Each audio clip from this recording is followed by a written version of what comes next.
श्री स्वामी समर्थ. मी महेश काळे. माझ्या यूट्यूब चॅनलमध्ये आपले सर्वांचे सहर्ष स्वागत. आज आपण पाहणार आहोत नवरात्रीमध्ये बघा दुर्गा सप्तशती पारायण कसे करावे व त्याचे उद्यापन कसे करावे व 14 पाठ कसे आहेत व त्याचे कोणते नियम आहेत. नियम बघा 3 ऑक्टोबर 2024 रोजी बघा नवरात्र उत्सव सुरू होत आहे. उत्सवातील दुर्गा देवीच्या आई भवानी यांची सुरुवात प्रभावी सेवा दुर्गा सप्तमीविषयी पारायण जीवनातील निरनिराळ्या समस्या आहे. त्यामध्ये प्रामुख्याने विवाह, संतती, पीडा, आर्थिक समस्या, कुटुंबातील आरोग्य आणि शांतता याचा संबंध कुलदेवतेच्या कृपेशी आहे. बराच वेळा बघा कुलदेवताची सेवा आपल्याकडून होतच नाही आणि नवरात्रीमध्ये दुर्गा सप्तमीचे पारायण किती पाठ जर आपण केले तर कुलदेवांचे किंवा पाठ आपण केले त्याची सेवा मानली जाते. नवरात्र उत्सवामध्ये दुर्गा सप्तमी पारायण किंवा दुर्गा सप्तमी पाठ कसे करावे, किती पाठ करावे आणि कोणती पूजा कशी मांडावी व कसे करायचे, पारायणाचे नियम काय आहेत आणि उद्यापन कसे करायचे आणि दुर्गा पारायणाचं सप्तशती तिचे पाठ करून नवचंडी केल्याचं पुण्य कसं कमवायचं संपूर्ण माहिती आपण आजच्या व्हिडिओमध्ये पाहणार आहोत. चला तर चॅनलला सबस्क्राईब करा, बेल आयकॉनचे बटन दाबायला विसरू नका. आपल्या कुलदेवतेबद्दल नक्की लिहा. शंका असतील तर जरूर विचारा कमेंटमध्ये. सप्तशा पारायण कोणते, कसे व पाठ कसे करावे. स्त्री, पुरुष, कुमारिका, अगदी विधवासुद्धा दुर्गा सप्तशी पारायण करू शकतात. आपल्या कुलदेवतेची सेवा करणारा अधिकार आपल्या सर्वांना आहे. मनापासून करा, मनोभावे करा व दुर्गा सप्तशीचे पारायण का करावे याचे महत्त्व काय आहे. सर्वात महत्त्वाचं बघा, ज्या वेळेला बघा नवरात्रीमध्ये देवी तत्व हजारो पटीने जागरूक झालेलं असतं अशा वेळेला दुर्गा सप्तमीचे पाठ आपण ज्या वेळेला करतो आपण आपल्यावरती संपूर्ण घरावरती कुटुंब देवी मातेचे संरक्षक कवच तयार होतं आणि सर्व प्रकारच्या संकटापासून समस्यापासून देवी माता स्वतः आपले रक्षण करते. संकल्प करून जर दुर्गा सप्तशी पाठ आपण केले, मनोकामना पूर्ण करणारा हा ग्रंथ आहे. शक्य करणारा असा ग्रंथ आहे. आपल्या जीवनातील आर्थिक अडचणी असतील, शत्रुपीडा असेल, न्यायालयीन किंवा कोर्ट कचेरीमधील तुमच्या काही समस्या असतील, आरोग्याच्या काही समस्या असतील, आपल्या कुटुंबामध्ये भांडणे असतील किंवा घरातील कोणाचा विवाह जमत नसेल किंवा संतती होत नसेल, कुठली व्याधी असेल, पीडा असेल, अशा सर्व प्रकारच्या समस्यांचे निवारण दुर्गा सप्तमी पारायण केल्यानंतर होतं. हा अनेक भक्तांचा अनुभव आहे. फक्त आपल्याला काय करायचं, मनोभावे संकल्प करून नवरात्री उत्सवामध्ये जास्तीत जास्त दुर्गा सप्तशी पाठ आपल्याला करायचे आहेत. आता बघा नवरात्री उत्सवामध्ये दुर्गा सप्तशीचे पाठ आपण किती करावेत आपल्या मनावर आहे बरं का. जेवढे आपण पाठ कराल तेवढे मनोभावे वाचन करावं. 14 पाठ जर आपण मनोभावे करून घेतले तर 9 दिवसामध्ये बघा 14 पाठ केल्यानंतर नवचंडी केल्याचे पुण्य आपल्याला मिळेल. आपल्याला बघा सर्वांना माहीतच असेल, ज्या वेळेला नवीन वास्तूमध्ये आपण प्रवेश करतो त्या घराचं त्या जागेची आपण नवचंडी करतो किंवा वास्तुशास्त्र पूजा करतो. कारण वास्तुशास्त्र दूर होण्यासाठी आपण 14 पाठ आपल्याला घरामध्ये केले. आपण भाड्याचे घर असले आपले तर शास्त्रशुद्ध पूजा केली जाते. आपल्या बघा कुंडलीतील ग्रहदोष ते देखील दूर होतील. आपण मनाने आपण 9 दिवसात किती पाठ करू शकतो, 1, 3, 5, 7, 14, 28, 56 अगदी 112 एवढे पाठ आपण 9 दिवसामध्ये पूर्ण करू शकतो. हे आपल्या मनावर आहे की आपण किती पाठ करावेत. फक्त प्रत्येक पाठ हा आपण मनोभावे करावा. दुर्गा सप्तशती पारायणाचा एक पाठ म्हणजे किती वाचन करायचं. दुर्गा सप्तशती ग्रंथामध्ये एकूण 13 अध्याय आहेत. मन फक्त 13 अध्याय वाचायचे का नाही, आपल्याला 13 अध्यायासोबत काही स्तोत्र देखील पठण करायचे आहेत. मी बघा करावयाने आपल्याला सांगतो. जर ग्रंथ आपल्याकडे असेल कोणता सप्तशती पारायणाचा दुर्गा सप्तशती, त्यामध्ये देवी कवचपासून ते देवी अपराध क्षमाक्षम स्तोत्रापर्यंत आपल्याला संपूर्ण वाचन करायचं आहे. म्हणजेच बघा देवी कवच, अग्रला स्तोत्र, किल्ल स्तोत्र, रात्री सूक्त, त्यानंतर 1 ते बघा 13 अध्याय वाचायचे आहेत. तंत्रक्त देवी सूक्त वाचायचं, प्राथमिक रहस्य वाचायचं, कौतिक रहस्य, मर्मुती रहस्य यांनी सगळं शेवटी दिव्य अपराध क्षमापन स्तोत्र 1 ते 13 अध्याय आणि देवी कवच ते देवी अपराध क्षमापन स्तोत्र हे सर्व स्तोत्र बघा वाचल्यानंतर दुर्गा सप्तशीचे एक पारायण किंवा एक पाठ होतो. आणि बघा सोबत आपल्याला नवर्ण मंत्र 108 वेळा पठण करायचं आहे. वाचनासोबत बघा 108 वेळा नवर्ण मंत्र पठण केला म्हणजे एक पारायण संपूर्ण झालं. असे आपल्याला नवरात्रीमध्ये जेवढे शक्य होतील रोज आपण 2 करू शकता. साधारण 1 ते 1.5 तासामध्ये आपण पारायण होतं. रोज 2 करू शकता. पहिले 5 दिवस समजा हे आपण 5 ते 10 आपले पाठ झाले. पुढील बघा 4 दिवस आहेत, प्रत्येक एक करून आपण 14 पाठ करू, किंवा ज्यांना शक्य असेल त्यांनी एखाद्या दिवशी जास्त एखाद्या दिवशी कमी मिळाला तरी पाठ होईल. असं करून आपल्याला 14 किंवा जेवढे आपल्याला शक्य असतील तेवढे आपण पाठ करू शकतो. आणि बघा आपलं संपूर्ण वाचन झालं म्हणजे सर्व पाठ पूर्ण झाले की शक्यतो बघा दसऱ्याच्या दिवशी किंवा त्याच्या दुसऱ्या दिवशी या संपूर्ण सेवाचं उद्यापन करायचं आहे.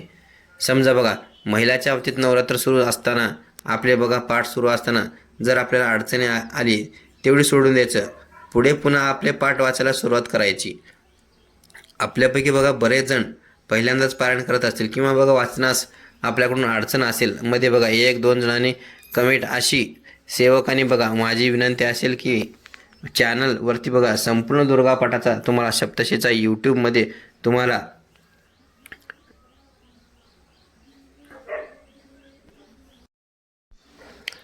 दुर्गा सप्तशत पाठ करत असताना बघा आपल्याला काही महत्त्वाचे नियम पाळायचे आहेत. हे नियम कोणते ते आपण बघूया. सर्वात महत्त्वाचं आपल्याला बघा मनातील शंका भीती काढून टाका.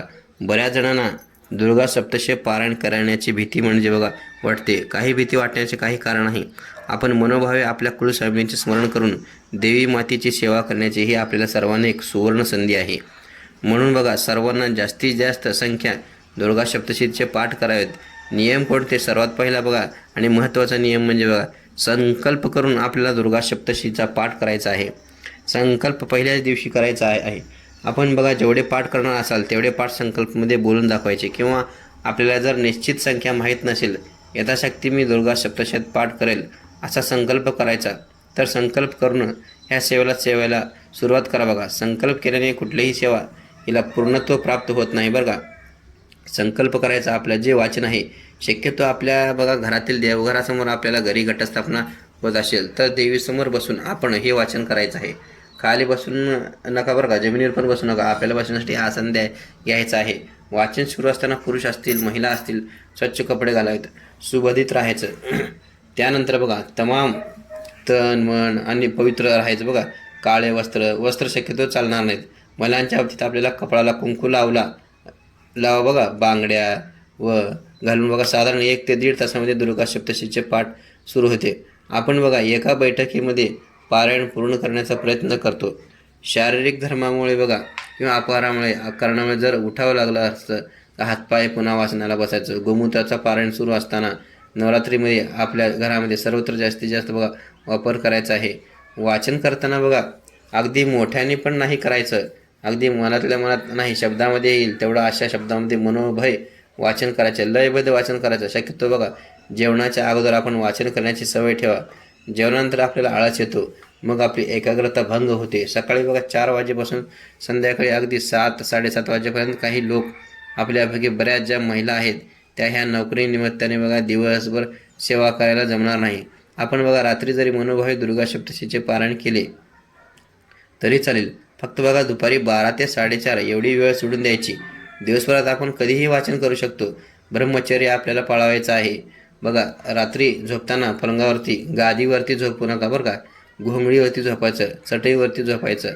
आपल्यापैकी काही महिलांना बघा बऱ्याच वेळा कमिटमेंट येते की शारीरिक काही व्याधी असतील ज्यामुळे बघा पलंगावर झोपावं लागतं. हरकत नाही, पलंगावर झोपा, परंतु त्यावरती घोंगडी टाकावी, चटई टाकावी.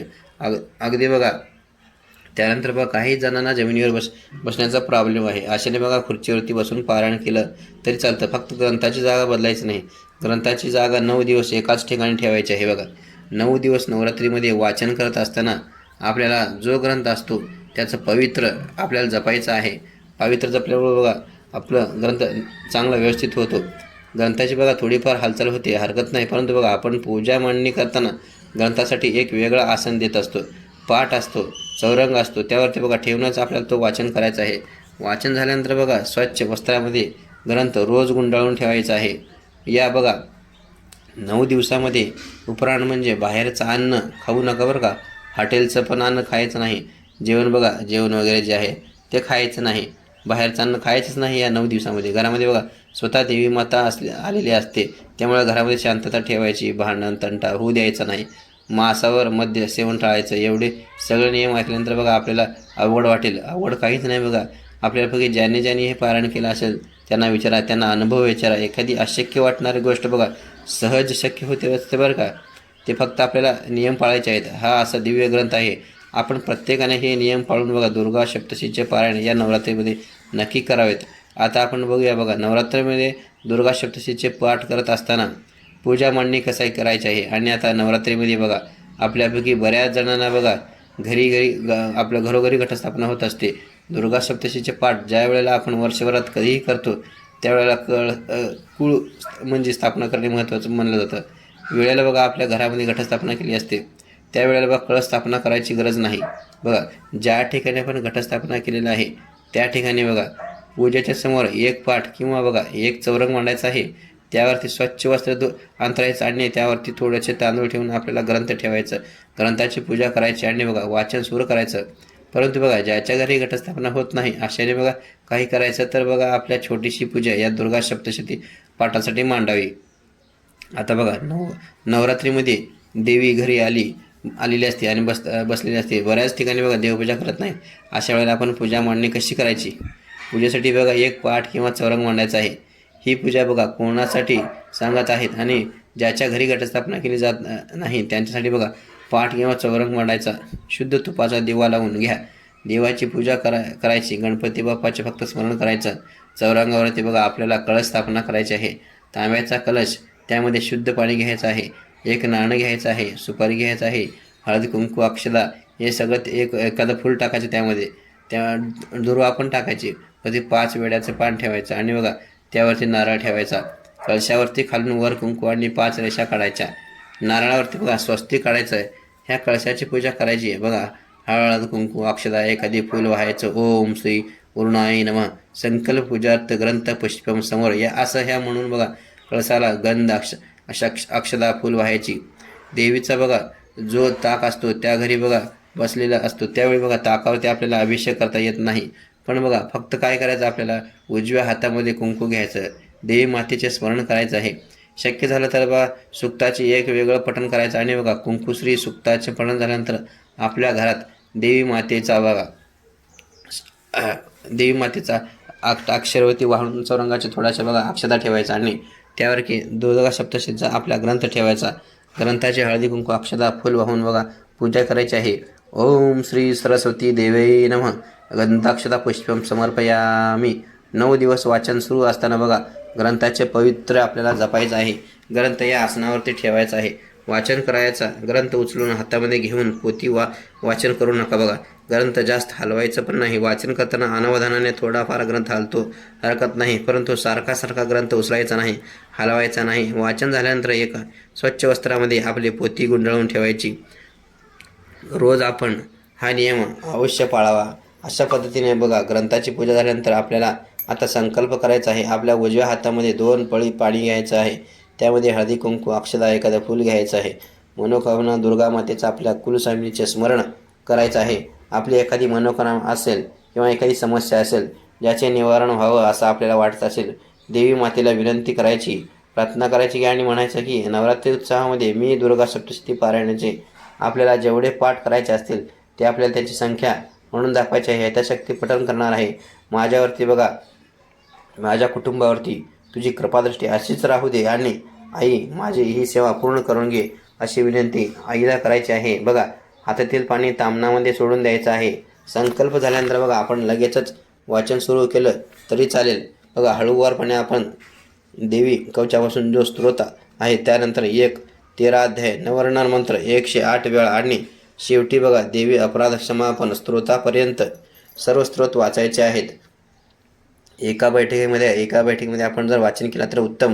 तर आपल्याला हे नाही शक्य झालं तर थांबून अशा पद्धतीने एक पाठ पूर्ण करायचा आहे. प्रत्येक वेळी एक पाठ पूर्ण करण्यासाठी बघा आपल्याला एवढं वाचन करायचं लागेल. आणि बघा नवरात्रीमध्ये आपल्याला जसं शक्य होईल तसं 9 दिवसामध्ये जास्तीत जास्त आपण पठण करायचे आहेत. बघा मी मगाशी सांगितलेलं आहे की 14 पाठ जर आपण केले नवचंडीत पूर्ण पुण्य आपल्याला लाभेल.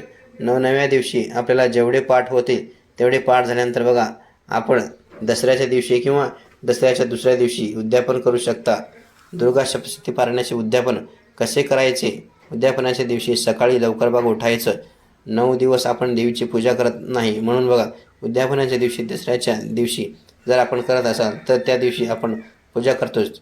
त्यावेळेला बघा तामनामध्ये कुलदेवतेचा टाक घ्यायचा, शुद्ध जलामध्ये पंचामृत स्नान घालून श्री सूक्त पठण करून टाकावरती बघा अभिषेक करायचा. जर बघा टाक नसेल तर फोटो घ्यायचा असेल आणि आईचा, त्यामुळे मूर्ती असेल तर धुवूनच फुलाने पाणी शिंपडून श्रीसूक्ताने अभिषेक करायचा आहे. त्यानंतर बघा पंचाक्षरे पूजा करायची आहे. गंधाक्षता फुले अर्पण करायचे आहे. ओम श्री दुर्गा देवी नमः गगनदक्षता पुष्पम समर्पयामी असा मंत्र म्हणायचा आहे.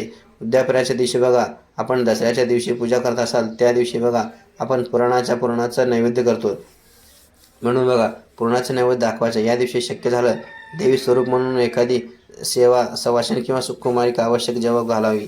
त्यामुळे बघा देवीची ओटी भरायची, मान सन्मान करायचा, दक्षिणा द्यायची.